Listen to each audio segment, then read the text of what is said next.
से कहे, जो बातें गलत तरह से बोई गई है उन बातों से कहे, उन परंपराओं को, उन विधियों को, उन दृष्टिकोणों को, उन बातों को जो आपके अंदर बनी हुई है, आपको आकार दी है, उन चीजों से कहे कि तुम सब जड़ से उखड़ जाओ और तुम समुद्र में जा पड़ो और समुद्र में जाकर लग जाओ, और ऐसे ही होगा।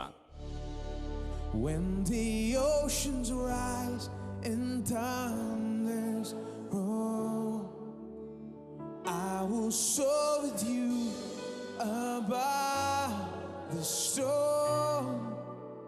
Father, you are king over the flood. I will be still and know you are God. I will be still and know you are God. When the oceans rise and thunders roar, I will soar with you above the storm. Father, you are king over the flood. I will be still and know you are God.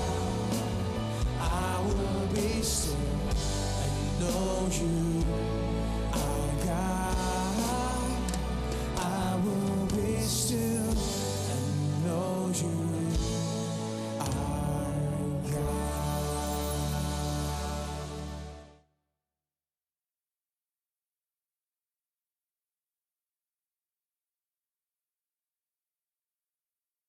मैं जानता हूं एक पूरी पीढ़ी अपना घर बनाना नहीं चाहती थी। वो कहते थे कि यीशु के पास में कभी अपना घर नहीं था, तो मुझे अपना घर बनाने की क्या जरूरत है। हाँ, मैंने एक भाई को बताया, यीशु यहाँ पर एक उद्देश्य के साथ में आया। वो क्रूस पर मरने के लिए आया, 33.5 साल तक वो जिया, इसलिए उसने शादी नहीं की। क्या आप शादी नहीं करेंगे?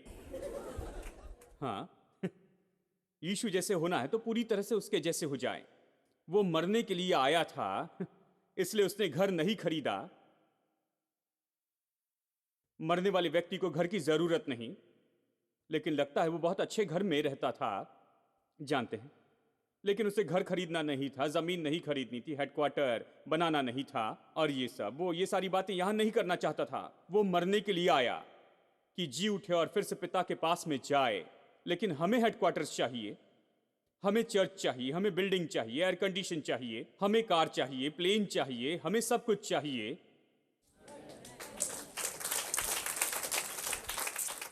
हेलो, लोग गुस्से में आते हैं, कहते हैं ओ मुझे ये नहीं चाहिए भाई, हमें कार चाहिए। हाँ, बाहर है, हम क्यों ना उसे ले ले। हेलो, तो मैं ये निष्कर्ष निकालता हूं कि अगर वो वहां पर है तो मैं उसे ले सकता हूं। यदि मुझे जरूरत है तो ले सकता हूं, मेरे लिए उपयोगी है तो मैं इसे ले सकता हूं। जो भी मेरे लिए उपयोगी है मैं उसे ले सकता हूं। यदि सुसमाचार के लिए उपयोगी हो तो मैं ले सकता हूं। ये मेरे लिए क्या मैं लूं, मैं परमेश्वर की संतान हूं, मैं इसे ले सकता हूं।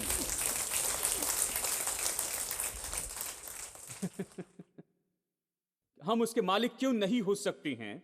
मुझे उसमें कुछ गलत नहीं दिखता है। अगर वो बाहर है तो उसे ले सकते हैं। यदि व्यापारी से खरीदते हैं तो हम भी खरीद सकते हैं। हेलो, क्या मैं आमेन सुन सकता हूं? यह परेशान करता, मैं गारंटी देता हूं कि आज कुछ लोग बहुत परेशान होंगे। मैं सुसमाचार पर विश्वास नहीं करता कहेंगे, और बस इसीलिए मैं इसे कह रहा हूं कि आप परेशान हो जाएं, क्योंकि आपको अपने आराम के क्षेत्र से परेशान हो जाना है। आपको सोचना शुरू करना है कि जीवन का अलग तरीका है, और परमेश्वर ने यह नियुक्त किया है कि हम अलग तरह से जीते जाएं।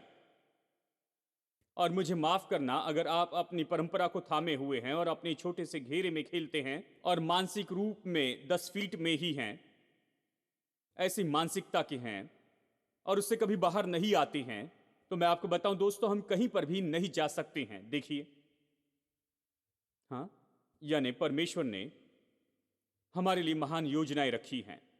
प्रभु हमें बढ़ाना चाहता है, हमें आशीष देना चाहता है। ये बाइबल है, ये बाइबल है दोस्तों, विश्वास कीजिए। परमेश्वर हमें राजा कहता है। आप कहीं गरीब राजा नहीं देखेंगे, परमेश्वर ने ये नहीं कहा तुम राजा होगे, पृथ्वी पर गरीब होगे, स्वर्ग में तुम धनी हो जाओगे। नहीं, ऐसे नहीं कहा। तुम राजा हो कहा, मतलब यहां धनी वहां धनी, हर जगह धनी है। ये इसी तरह से है। और परमेश्वर ने ये बोने और काटने को यहां पर रखा है, ये इस संसार में काम करता है। देखिए, जब नूह के समय बाढ़ आई तो पूरी पृथ्वी नाश हुई। 40 दिन बारिश हुई, जमीन के नीचे के सोते फूट निकले, जमीन के नीचे का जो पानी था वो भी बाहर आने लगा, और आकाश से 40 दिन तक बारिश होती रही। पूरी पृथ्वी नाश हो गई।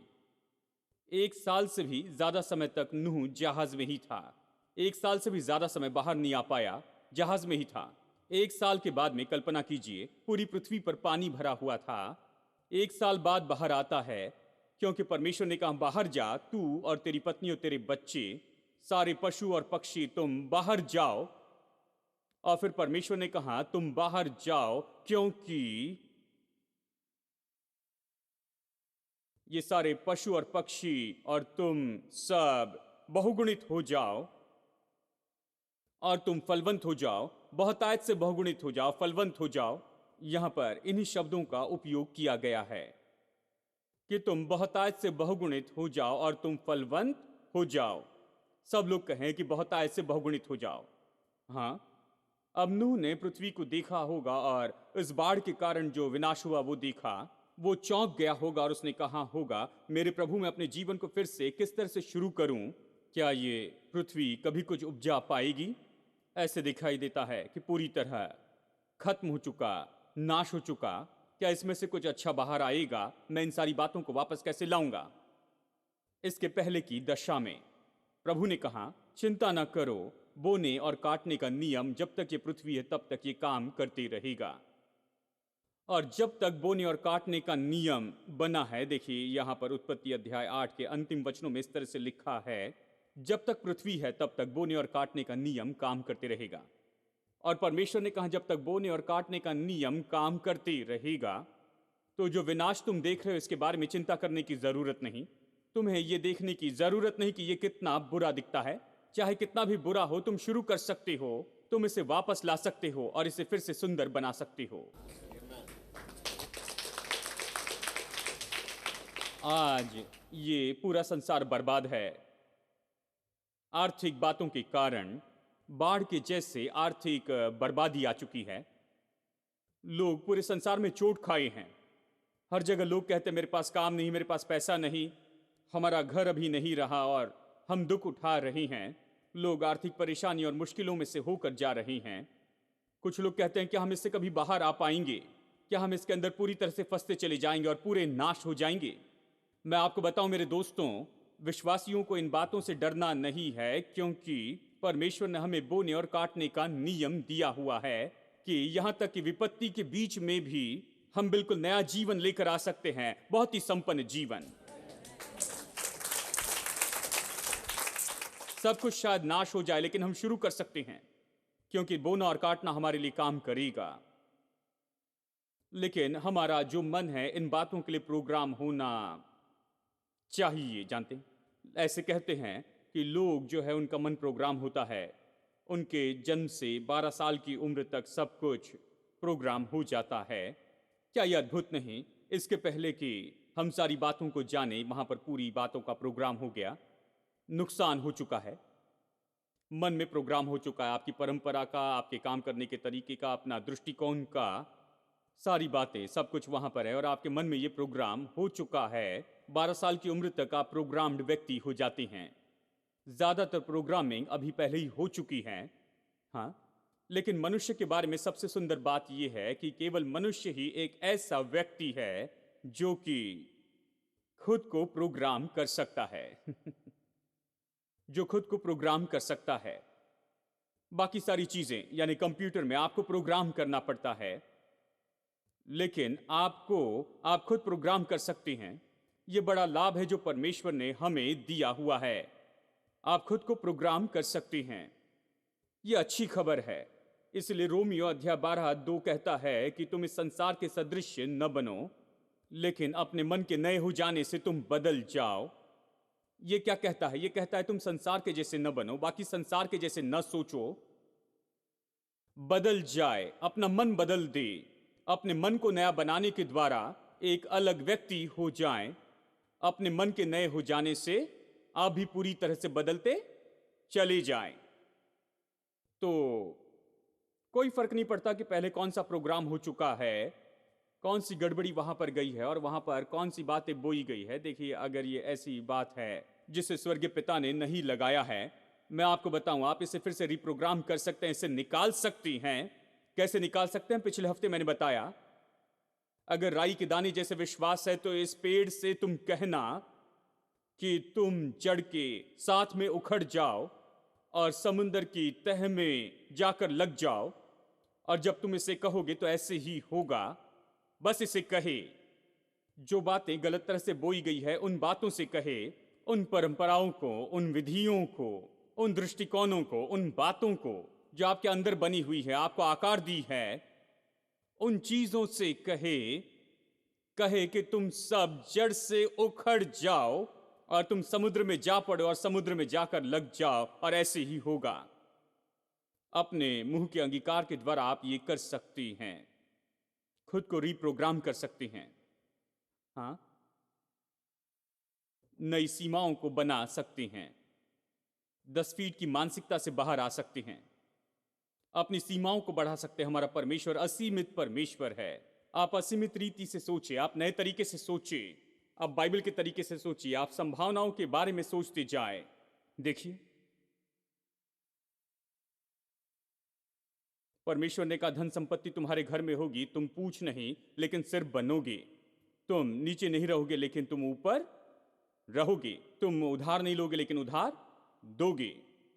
ठीक है? जब ऐसा कुछ कहते हैं तो कुछ लोग परेशान हो जाते हैं, कहते मुझे चर्च पसंद नहीं है, ये सब क्या है, मैं उधार नहीं लूंगा, मैं उधार दूंगा, क्योंकि उन्होंने पहले ही बहुत उधार ले लिया है, जानते हैं। हाँ तो ठीक है, कहीं ना कहीं शुरू तो करना ही होगा, शुरू करना है। ठीक है, तो मुझ पर आप गुस्सा मत कीजिए या बाइबल पर, क्योंकि बाइबल ये कह रही है खुश हो जाए कि ये इस तरह कहती है, खुश हो जाए कि आपको अपनी गलती यहां पर आपको पता चली है। शायद आप गलत हो और आपको सही करने की जरूरत हो गई है। वो पुराना चित्र जो कि स्थापित हो चुका है, पुराना चित्र जो कि इस तरह से है, इस संसार में जीवन जीना है तो आप उधार लिए बिना जी नहीं सकते हैं। क्या आपने ये सुना है? बिना उधार लिए कैसे जी सकते? एक भाई ने कहा अमेरिका ने उधार लिया है। मैंने कहा तो क्या? वो सोचते हैं जीने के लिए उधार लेना ही होगा। अगर उधार नहीं लेते तो आप पुरुष भी नहीं हैं, अगर उधार नहीं लेते हैं तो आप बड़े मनुष्य नहीं हैं। जानते हैं वो एक प्रचारक है, मैं काफी समय से उस प्रचारक से दूर ही हूं। मैंने कहा मुझे इस तरह की कोई संगति नहीं चाहिए। बहुत उधार लेने पर विश्वास करते हैं। मैंने पहले ही उधार ले लिया, उससे बाहर निकलने की कोशिश कर रहा हूं कि उधार लेने से आजाद हो जाऊं। और ये कहते हैं उधार लेना अच्छा है, आप उधार लेते चले जाए। खैर, मैंने उनकी बात नहीं सुनी। मैंने विश्वास किया कि अगर मैं कर्जे में हूं तो मुझे इससे बाहर आना है, क्योंकि बाहर निकलना प्रभु की योजना है, आजाद होना प्रभु की योजना है, मेरे लिए प्रभु की योजना है, संपन्न होना ये मेरे लिए प्रभु की योजना है। ये प्रभु की योजना नहीं है, ये संसार का तरीका है। इसीलिए बाइबल कहती है कि तुम इस संसार के सदृश्य न बनो। उन्होंने इस वचन को लिया और कहा कि अपने कपड़े बदल दो। ये उसके बारे में नहीं कहता है, कहता है संसार जैसे मत सोचो, अपनी सोच में संसारिक न बनो, अपने मन के नए हो जाने से बदल जाओ। और मैंने निर्णय लिया कि मैं अपने मन को नया बना दूंगा और बिल्कुल नई तरह से सोचते चली जाऊंगा। मैं नई संभावनाओं को सोचते जाऊंगा, तो ये आपको परेशान न करने पाए। बाइबल या फिर मैं आपको परेशान न करूं, चर्च परेशान न करे। अगर आप देखते हैं कि आपका जीवन वैसा नहीं है जैसे कि बाइबल कहती है, हाँ, मेरे लिए भी ये बात बिल्कुल ऐसी थी, हम सब इसके लिए काम कर रहे हैं, इसे सीधा कर रहे हैं बाइबल के आधार पर, यहां पर जो मापदंड है उसके अनुसार। हम सब सीधा कर रहे हैं, हम काम कर रहे हैं, आप हमारे साथ में जुड़ सकते हैं और ये काम करेगा। आमीन। आप लड़ते चले जाएं, परमेश्वर का वचन सुनते जाएं, उन जड़ों को उखाड़ दे, उसे फेंक दे। जो बातें परमेश्वर ने नहीं लगाई हैं, आप उन्हें जड़ के साथ में निकाल दे और फेंक दे, और उन बातों को स्थापित करे जो परमेश्वर ने आपके लिए मनसा की है। आमीन। यही आगे बढ़ने का रास्ता है। अब कई बार जब आप उन सीमाओं के पार जाना चाहते हैं जो आपके मन में बड़ी मजबूती से स्थापित किए गए हैं, उससे बाहर आने के लिए कई बार उसे तोड़ना पड़ता है। आपको निर्णय लेना पड़ता है कि आप इस बात को ठान ले कि आप उन बातों को तोड़ दे। ये कई बार इतना आसान नहीं होता है, ये तो कई बार आराम की जगह होती है। हमें उस सोच से बाहर आना है। हाँ, बहुत से लोगों ने बहुत से तरीके से लिखने की कोशिश की कि हमारा जीवन कैसे होगा, हम कितना दूर जा सकते हैं, हम क्या कर सकते हैं, हम कितना कमा सकते हैं। जानते हैं क्या लोगों ने बताया कि आप कितना कमा सकते हैं? किसी ने नहीं बताया कि आप कितना कमा सकते हैं। अजीब है, बहुत से लोगों ने मुझे बताया मैं कितना कमा सकता हूं। उनकी अपनी विचारधाराएं थी। मैं कितनी दूर तक जा सकता हूं, बहुत से लोगों ने मुझे बताया मैं कितनी दूर जा सकता हूं और कितनी दूर नहीं जा सकता हूं। यह मेरे लिए संभव नहीं है। मैं क्या कर सकता हूं? बहुत से लोगों ने कहा तुम ये नहीं कर सकते, ये तुम्हारे लिए नहीं है। हम गरीब भारतीय लोग हैं, हम ये नहीं कर सकते हैं। लेकिन मैंने निर्णय लिया कि मैं परमेश्वर के साथ पूरी दूरी तक जाऊंगा। मैं वो करूंगा जो प्रभु कहता है कि मैं कर सकता हूं। मैं वही बनूंगा जो परमेश्वर चाहता है मैं बनूं। मेरे पास वही होगा जो परमेश्वर चाहता है कि मेरे पास हो। ऐसा करने के लिए आपको इससे जड़ से निकालना होगा, पुरानी बातों को निकालना होगा और नई चीजों को बोना होगा। आपको मानो अपनी खुद की स्क्रिप्ट लिखनी होगी और वही कहे जो परमेश्वर आपके बारे में कहता है, चाहे आप जीवन में सबसे बुरी परिस्थिति में क्यों ना हो। आप अपना इतिहास लिखिए। आप लिखें कि आप क्या बनेंगे अपने ही शब्दों में। बाइबल कहती है कि मेरी जीभ निपुण लेखक की कलम है। जब मैं कहता हूं लिखो, तो मैं ये नहीं कह रहा हूं कि पेन लेकर आप लिखते जाएं। मैं इस कलम के बारे में कह रहा हूं। कितने लोग जानते ये कलम है? ये पेन उस टेबल या टैबलेट पर लिखती है या आपकी दिल की पटिया पर लिखती है। जब आप अपने मुंह से वचन का अंगीकार करते हैं, आप अपने दिल पर लिखते हैं। निश्चित रूप में आप इसे लिखते हैं इस तरह जिसे मिटा नहीं सकते हैं। आप अपना मुंह खोले, बस कहें और इसे लिखते चले जाए कि आप क्या हो जाएंगे, आपके पास क्या होगा, आप कितनी दूरी तक जा सकते हैं और परमेश्वर का वचन क्या कहता है उसे कहते जाए। आपकी परिस्थितियों के बावजूद वही कहे जो परमेश्वर कहता है। प्रभु कहता आप राजा हैं। राजा जैसे नहीं लगता है, कोई बात नहीं, फिर भी कहे कि आप राजा हैं।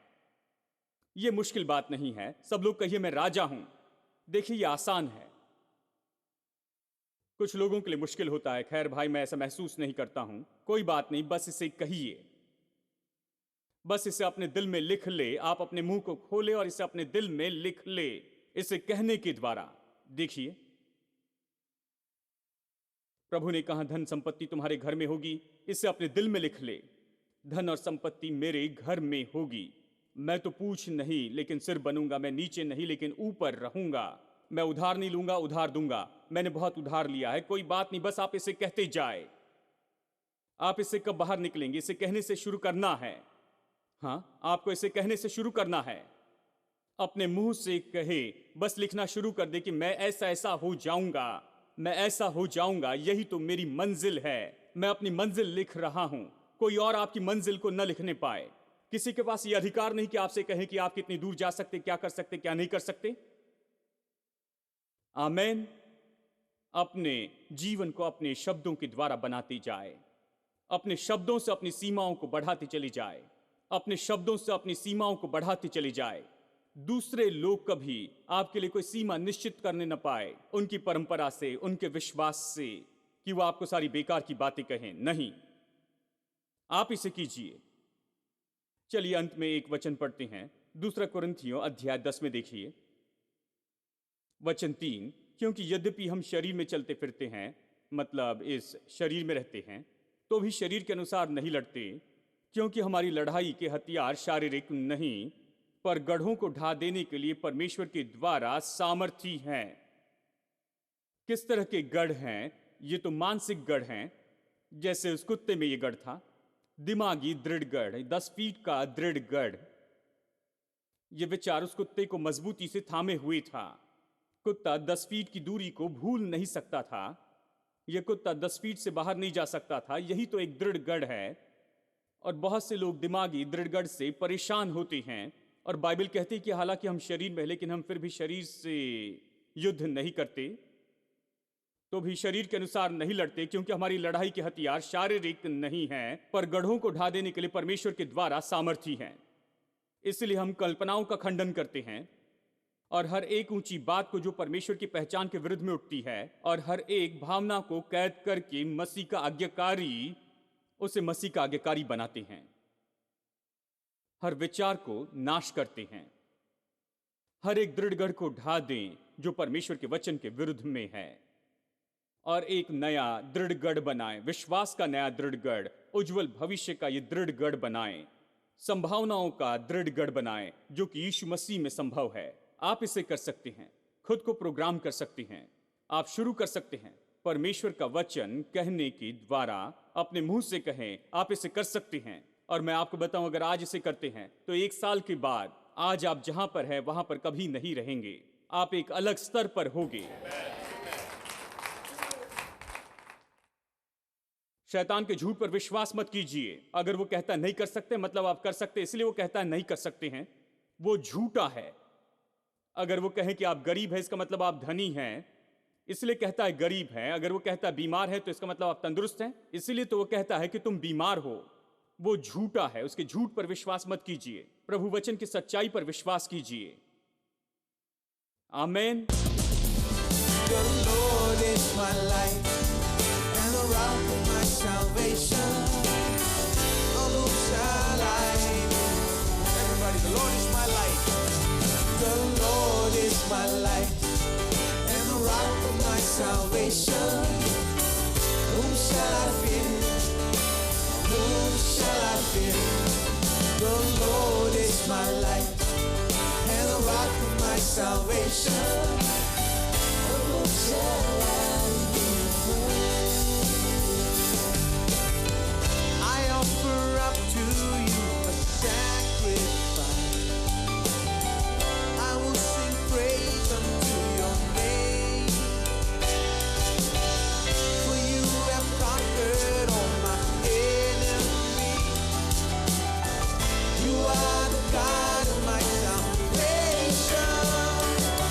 The Lord is my light and the rock of my salvation. Whom shall I fear? Whom shall I fear? The Lord is my light and the rock of my salvation. Of whom shall I be afraid? I offer up to you a sacrifice. I will sing praise unto your name. For you have conquered all my enemies. You are the God of my salvation. The Lord is my light and the rock of my salvation. Whom shall I fear? Whom shall I fear? The Lord is my light and the rock of my salvation. Whom shall I be afraid? The Lord is my light.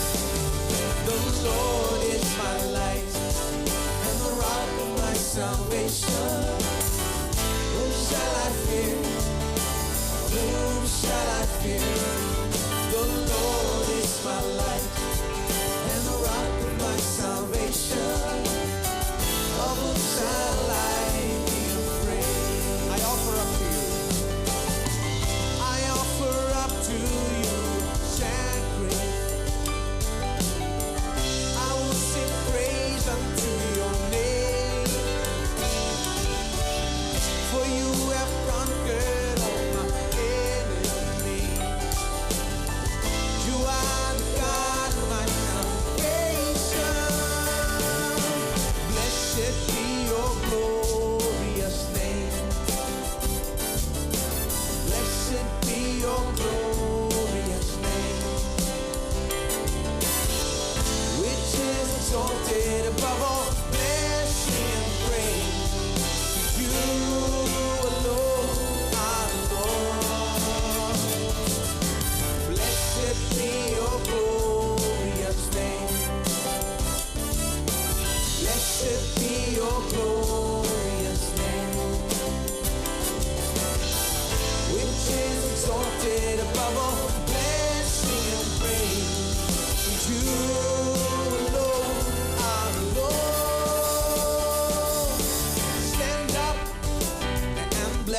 Lord.